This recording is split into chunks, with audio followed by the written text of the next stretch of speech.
The national chairman of United Democratic Party, Barrister Gustin Okoye, has described the outgoing year 2015 as a mixed bag for the country.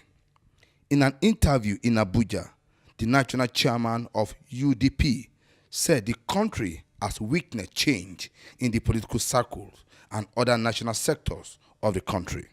He explained that against all the pre-election prediction, Nigeria remained as one country after the election. The last quarter of the year has left a lot of Nigerians very dispirited, and of course, Mr. President acknowledged that much when he was making the presentation of the budget to the National Assembly, which means he also knows that people are suffering. And for me, the year has been whichever way you look at it, that we are still one country is something to talk about, that we're able to go through a general election, though there are plethora of cases in tribunals and courts, fine. It's something that is not the fracas that people predicted, the crisis that people predicted, the war that people predicted, and in fact the eventual division of the country that people predicted did not happen. So to that extent, I will commend Nigerians. I will commend them for their patience. I will commend them for their obedience. Muyiwa Bamdele reporting from Abuja.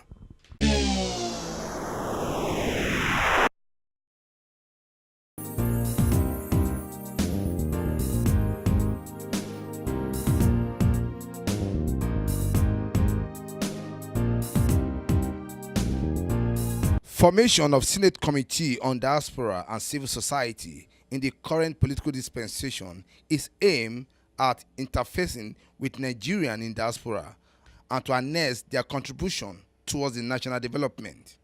The chairman of the Senate Committee on Diaspora and Civil Society, Senator Rose Oko, stated this in an interview with Ben TV in Abuja. The diaspora has become a very critical part of our national economic development, not only in terms of the remittances that they make, which runs into several $1 million, but also in terms of the technology that they can transfer to Nigeria if properly harnessed, and also in terms of the foreign investments that they can attract, also if properly harnessed. And so this committee intends to properly interface with Nigerians in diaspora with an aim to furthering these very vital and critical roles that they have been playing, and we intend that they play in our national economic development. Senator Rose Oko also disclosed that the Committee on Diaspora will soon embark on interface measure with Nigerians in different parts of the world. We've scheduled some interface with Nigerians in diaspora in various sectors of the world, so to say, because Nigerians are everywhere. And we intend to interface with them directly, not through telephone calls, not through letters or anything. Interface with them directly to be able to feel ourselves, to be able to get to know firsthand what our challenges are and what our strengths are that we can further enhance, So we intend to do that, and all that is part of the agenda that we have going forward, not so long from now. On the issue of Nigerians in diaspora that were deported from the UK, I have spoken about that. The Committee on Diaspora and Foreign Affairs are working together. The Senate are working together on this issue. We've communicated with some arms of government that are directly involved, like the Nigerian Immigration Service and the Ministry of Foreign Affairs. And we've asked certain questions, and we are getting responses to these questions. And to some extent, to a reasonable extent, we want to be sure, and we are assured, that Nigerians have access to their basic rights. This is the first time Nigerian Senate will be having a dedicated standing committee for diaspora and civil society. In Abuja, Muyiwa Bamdele reporting.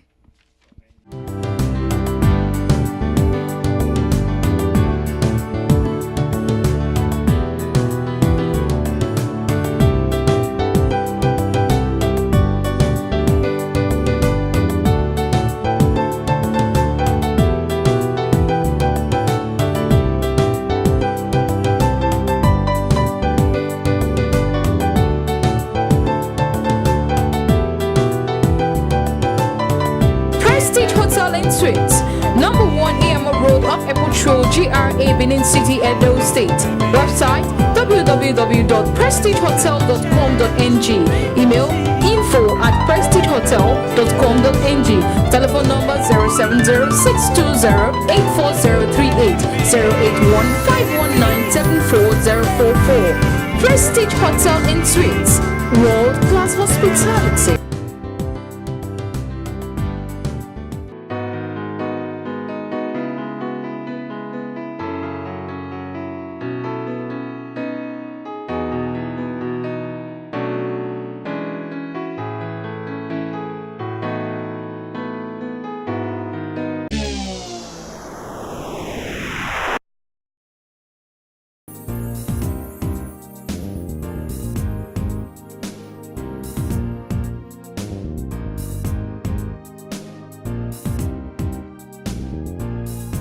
The Minister of Finance, Kemi Adeosun, has said the amount distributed to the 3 tiers of government in November by the Federal Accounts Allocation Committee dropped by 103.950 billion naira. The 369.882 billion naira shared in November is significantly lower than the 473.832 billion naira distributed to all the levels of government in October. Briefing journalists after the Federal Accounts Allocation Committee meeting in Abuja, the minister said the dip was occasioned by ongoing maintenance and the shutdown and shut-in of production for repairs at different terminals during the month, continued negative impact to crude oil and gas revenue. A breakdown of the amount distributed shows that statutory revenue of 290.420 billion naira was distributed among the 3 tiers of government. That gave a net statutory allocation of 290.42 billion, which is being distributed as follows. The Federal Government of Nigeria, 139,501. State governments, 70.757 billion. Local governments, 54.551 billion. Then derivation, 25.611 billion. Value-added tax, the gross collection 61.181 billion, from which a 4% cost of collection to the Federal Inland Revenue Service was made, 2.447 billion. Net distributable VAT, 58.734 billion. Distributed as follows. The Federal Government of Nigeria, 8.810. State governments, 29.367. Local governments, 20.557. The grand totals are as follows. Statutory gross revenue, 297.45. VAT, 61.61, giving a total distribution of 358,631. There was also an exchange rate gain of 4.921 billion and an NMPC refund of 6.330 billion. That gave a grand total of 369,882 billion. This compares with the previous month where we had 473.82 billion. The Minister of Finance, who also doubles as the chairman of FAC, informed those present that it will no longer be a bleak Christmas for civil servants as the federal government has released their December salaries. Osam Rafal, Ben Television.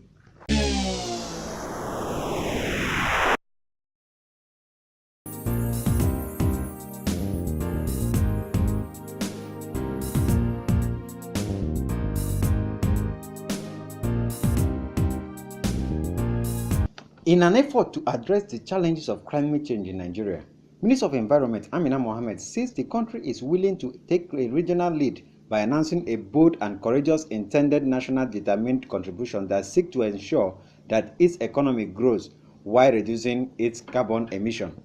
The minister stated this in Abuja when he addressed journalists on the outcome of the just concluded Conference of Parties on Climate Change, which was held in Paris, France. Nigeria's ambitious INDC, which aims to reduce emissions by 20% below the business as usual by 2030, rising to 45% with support from the international community, will be revised to reflect the decisions and agreement at COP21. This will allow us to ensure an implementation strategy that is results-oriented, and integrated into our own national plans at all levels, the federal, the state, local government levels, and also to ensure that key stakeholder constituencies are part and parcel of understanding and taking ownership of implementation. The minister called on the international communities to support Nigeria with financing, technology, and capacity building, adding that the nation's climate plans will be aligned with the United Nations Sustainable Development Goals. Nigeria championed and won the debate to linking the new climate agreement with the Sustainable Development Agenda as to provide an integrated approach to achieving higher ambition for taking climate change. While not perfect, the Paris Agreement has incorporated many of these issues through the implementation modalities that have been explicitly enshrined in the agreement.